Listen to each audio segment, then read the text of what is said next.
Because of review. Cinema చూసిన తర్వాత review చదవాలి తప్ప రివ్యూలు చదివి సినిమాకి వెళ్ళకూడదు. కథ మొత్తం తెలుసుకుని నువ్వేంట్రా సినిమా ఎంజాయ్ చేసేది? How can you trust that website person? అదేమన్నా రైటరా, డైరెక్టరా? రివ్యూలు రాసేవాళ్ళు అంత తెలివన్న వాళ్ళైతే రమ్మను, కథలు రాయమను. కథలుగా ఎడుస్తున్నాం ఇక్కడ. వాళ్ళు రాసేది అదో రివ్యూ రా. ఫస్ట్ హాఫ్ ఇది స్టోరీ, సెకండ్ హాఫ్ ఇది స్టోరీ, బ్యాంగల్ ఇవి, ట్విస్టులు ఇవి, హైలైట్స్, ఇదేరా రివ్యూ. వాళ్ళు రాయడం, మీరు నమ్మడం. రే చదువుకున్నారు, సిగ్గులేదురా మీకు? రే నువ్వు సినిమా లవర్ అయితే నా సినిమా పోస్టర్ చూడు, పాటలో విని, ట్రైలర్ చూసి నచ్చితే వెళ్ళు, లేకపోతే మానే.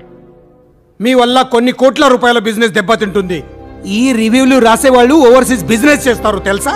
మా సినిమా వాళ్ళకి ఇస్తే రేటింగ్ ఒకలా ఉంటుంది, ఇవ్వకపోతే ఇంకోలా ఉంటుంది. మా దగ్గర డబ్బులు తీసుకుని రేటింగ్ ఇస్తారు తెలుసా మీకు? మీరు $8 కోసం కకృతి పడి రివ్యూలు చదువుతున్నారా, లేక సినిమా మీద ఎక్స్ట్రా క్యూరియాసిటీతో చదువుతున్నారా? మళ్ళీ చెప్తున్నాను వినండి.